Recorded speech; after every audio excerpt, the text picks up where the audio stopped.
वहीं रूस और यूक्रेन के बीच चल रहे युद्ध के बीच आज यूक्रेन लौटे बच्चों से मुख्यमंत्री योगी आदित्यनाथ ने मुलाकात की और उनका हाल जाना। उत्तर प्रदेश में अब तक ऑपरेशन गंगा के तहत 550 छात्रों को स्वदेश वापस लाया गया है।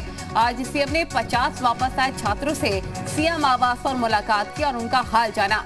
मुख्यमंत्री ने कहा कि भारत सरकार की मुहिम सफल रही, अभिभावकों के धैर्य को भी साधुवाद है। जानकारी देते हुए सीएम ने कहा कि कल शाम तक 1400 नागरिक यूपी लौटे हैं। यूपी के 2400 बच्चे यूक्रेन में फंसे हुए थे। अभी तक 2400 में से 1400 बच्चे सकुशल वापस लौट आए हैं। बचे हुए बच्चों को भी जल्दी यूपी लौटाएंगे।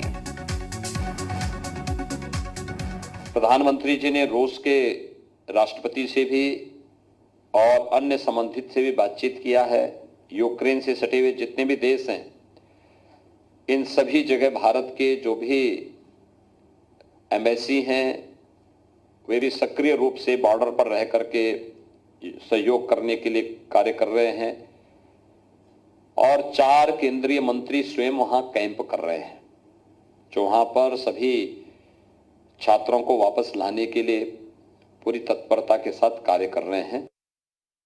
भारत के 135 करोड़ लोगों का सौभाग्य है और आपने स्वयं भी रोमानिया बॉर्डर पर, हंगरी बॉर्डर पर, पोलैंड बॉर्डर पर ये सब दृश्य देखा होगा। दूसरे देशों के जो बच्चे थे या दूसरे देशों के जो नागरिक थे, वे अपने किराए से अपने देश को जाने के लिए मजबूर थे या उनके लिए बॉर्डर बंद था, लेकिन अकेले भारत था जहां के बच्चों के लिए भी, यानी जहां के नागरिकों के लिए बॉर्डर भी खोला था और साथ साथ उनकी यात्रा भी सरकार अपने स्वयं के खर्चे पर उनको सुरक्षित वापस लाने का प्रबंध भी कर रही थी। तो यूक्रेन से यूपी लौटे 50 छात्रों से सीएम योगी ने मुलाकात की। मुलाकात के बाद क्या कुछ कहा था उन्होंने, उन छात्रों का क्या कहना था, जी मीडिया संवाददाता ने जानने की कोशिश की। देखिए। यूक्रेन से लौटे छात्रों ने आज सीएम योगी आदित्यनाथ से मुलाकात की है। मुलाकात करके बाहर निकले हैं। इनसे जानेंगे कि आपका नाम क्या है और यूक्रेन में कितने सालों से थे आप? सर, मेरा नाम विवेक गुप्ता है। मैं इवानोव नेशनल मेडिकल यूनिवर्सिटी में हूँ, फर्स्ट ईयर में हूँ। अभी फर्स्ट ईयर में आप हैं और अभी आप वापस आ गए हैं इंडिया।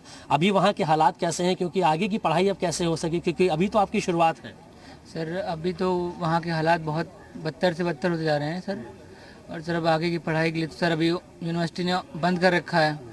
जब अब खुलेगी तो सर ऑनलाइन का भी होगा। योगी ने मुलाकात की आपसे, क्या बातचीत हुई? सर, बातचीत यही हुई सर, पहले तो उन्होंने बधाई दी कि आप घर पहले जल्दी आ गए, आप मतलब अपने सही समय पर। और सर अब इसमें यह है कि आगे का सर उन्होंने विचार करने के लिए किया है कि पढ़ाई का आगे कैसे ऑनलाइन करवाएंगे या यहाँ इंडिया में करवाएंगे। कंडीशंस वहाँ की कैसे थी समझना चाहेंगे, जहाँ पर आप मौजूद थे। क्या आपको वॉर का इफेक्ट वहाँ बहुत ज़्यादा देखने को मिला? सर, मैं वेस्ट पार्ट में सिचुएटेड था। इवानो फ्रैंकोविच वेस्ट में पड़ता है, जो कि रोमानिया बॉर्डर से और पोलैंड बॉर्डर से लगता है, क्लोज है। तो सर सिचुएशन हमारे यहाँ उतनी डायर नहीं थी, लेकिन उनको डायर बनाने का रीज़न वहाँ की पॉपुलेशन थी। आप लोगों के साथ भी किसी तरीके से अभद्रता हुई या बर्बरता हुई स्टूडेंट्स के साथ, इंडियंस की अगर हम बात करें? सर, जो भी हम लोग को दिक्कत फेस करनी पड़ी वो सर रोमानियन बॉर्डर पे हमें फेस करनी पड़ी, यूक्रेनियन रोमानियन बॉर्डर पे।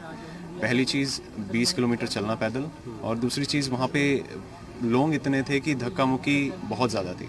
इंडियन एम्बेसी और इंडियन गवर्नमेंट का कैसा अप्रोच रहा आप लोग की तरफ? सर, वो इस चीज़ को लेके हमारे साथ रियली हेल्पफुल थे, लेकिन बच्चे इतने ज़्यादा कॉल कर रहे थे, कभी कभार ऐसा होता था कि हम उनके टच में नहीं आ पा रहे थे।